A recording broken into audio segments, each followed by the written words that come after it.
So అదే లైన్లలో అదే రకంగా ఈ ఈ తెలుగుని కూడా తెలుగు యూనివర్సిటీ లాగా దీన్ని ఆ రకంగా తయారు చేయాలని అదొక రికమెండేషన్ చేయడం జరిగిందన్నమాట. తర్వాత ఈ అసెస్మెంట్ గురించి, అంటే పిల్లలు అసలు ఎలా చదువుకుంటున్నారో, వాళ్ళ స్కిల్స్ ఎట్లా ఉన్నవి, వాళ్ళ కాంపిటెన్సీస్ ఎట్లా ఉన్నవి, ఇవన్నీ కూడా మనకి మెజర్ చేయడానికి ఒక సపరేట్గా తెలంగాణ ఎడ్యుకేషన్ స్టాండర్డ్స్ అథారిటీ అనేది ఒకటి ఏర్పాటు చేయాలి. సో వాళ్ళు ఈ స్కూళ్ళల్లో కాలేజీలలో అసెస్మెంట్ చేస్తారనమాట. వాళ్ళు నిజంగా, ఎందుకంటే ఎవరు అసెస్మెంట్ వాళ్ళు చేసుకుంటే లాభం, నేనే టీచింగ్ చేస్తున్నాను టీచర్గా, నేనే అసెస్మెంట్ చేస్తానంటే ఆల్వేస్ నా స్టూడెంట్స్ వెరీ గుడ్ అనే నేను చెప్పుకుంటాను తప్ప అందులో ఉన్న లోపాలు నేను బయటికి పంపను కదా. సో అది కరెక్ట్ కాదు, అది కాన్ఫ్లిక్ట్ ఆఫ్ ఇంట్రెస్ట్ ఉందని చెప్పేసి చాలా దేశాలలో ఇట్లా స్వతంత్ర అసెస్మెంట్ ఆర్గనైజేషన్స్ ఉన్నవి. సో అదే రకంగా మన దగ్గర కూడా Tessa, Telangana education standards authority అనేది పెట్టాలని చెప్పి రికమెండ్ చేయడం జరిగింది. సో వాళ్ళు ప్రతి స్కూల్కి, ప్రతి కాలేజ్కి, ప్రతి యూనివర్సిటీకి ర్యాంకింగ్ కూడా ఇస్తారు, అంటే వాళ్ళ స్టాండర్డ్ ప్రమాణాలను బట్టి. సో తద్వారా మనకి క్వాలిటీ ఆఫ్ ది కాలేజెస్ పెరుగుతుంది, స్కూల్స్ పెరుగుతాయి, ఒక పోటీ వాతావరణం ఉంటుంది. సో ఈరోజు నేషనల్ అక్రెడిటేషన్ అంటే అది వాలంటరీ అయిపోయింది. నేను అప్లై చేసినా పర్లేదు, అప్లై చేయకపోయినా పర్లేదు. కానీ ఇక్కడ మనకి టెస్సా అనేది ఒకటి ఉంటే నువ్వు అప్లై చేసినా అప్లై చేయకపోయినా నీకు ర్యాంకింగ్ వస్తుంది. సో ఈ రకంగా ఒక హెల్దీ ఎన్విరాన్మెంట్ ఇంప్రూవ్ చేయడానికి అవకాశం ఉంటుంది అని చెప్పేసి కూడా రికమెండ్ చేయడం జరిగింది. దీనికి సంబంధించి ఒక ముసాయిదా బిల్లు కూడా, అంటే ఇది కూడా ఒక మనకి లెజిస్లేటివ్ అప్రూవల్తోనే ఉంటే అది బాగా నడుస్తుంది అనేది చెప్పడం జరిగింది. సో అట్లాగే ఫైనల్గా మేము కొన్ని జనరల్ రికమెండేషన్స్ ఇచ్చాము.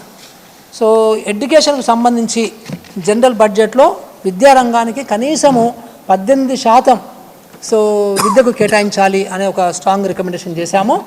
సో ముఖ్యమంత్రి అడిగారు మనకి ఇప్పుడు ఎంత ఉందని, ఇప్పుడు సుమారుగా 7.4, 7.5% ఉంది అని చెప్పడం జరిగింది.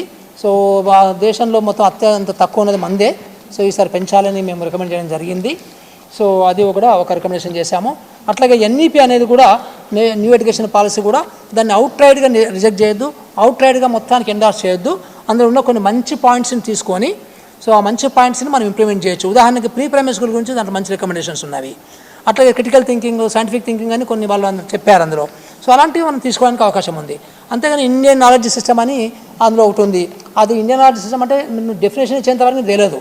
అంటే అది మరి అది ఏ రకంగా ఐడియాలజికల్గా ఇష్యూ రకంగా వెళ్ళిపోతే, ఎందుకంటే గవర్నమెంట్ ఆఫ్ ఇండియా రికమెండ్ చేసింది కాబట్టి వాళ్ళ ఐడియాలజీ ప్రకారం వెళ్తే అది కొంచెం డేంజర్ అని చెప్పి అలాంటివి కొంచెం జాగ్రత్త చూసుకొని కాన్స్టిట్యూషన్ ప్రకారం, రాజ్యాంగం ప్రకారం, రాజ్యాంగ స్ఫూర్తితో ఉంటే తీసుకోవచ్చు.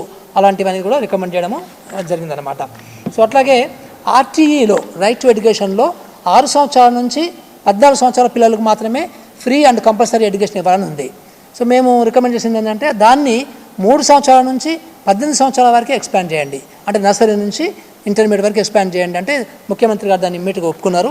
ఎస్, మనము ఆర్టీఈ యాక్ట్ని మనం అమెండ్ చేసుకుందాము, మన స్టేట్ రూల్స్లో పెట్టుకుందాం అనేది కూడా చెప్పడం జరిగిందనమాట. సో ఇలాంటి రికమెండేషన్స్తోని, ప్రధానమైన రికమెండేషన్స్తోని మేము గవర్నమెంట్కి ఈరోజు సో ఇలాంటి రిపోర్టు ఇవ్వడం జరిగిందనమాట. ఈ రెసిడెన్షియల్ కాలేజెస్ సంబంధించి కూడా మేము కొన్ని రికమెండేషన్స్ ఇచ్చాము. అది ఫ్యూచర్లో కొత్త గురుకులాలు పెట్టకపోతేనే బాగుంటుంది. ఇప్పటికీ మనకి చాలానే ఉన్నవి మనకి. సో మనము తెలంగాణ పబ్లిక్ స్కూల్ లాంటివి చేయగలిగితే మనకి ఇలాంటి గురుకులాలు కూడా అవసరం రాదనేది కూడా ఒక రికమెండేషన్ మనం చేయడము జరిగింది.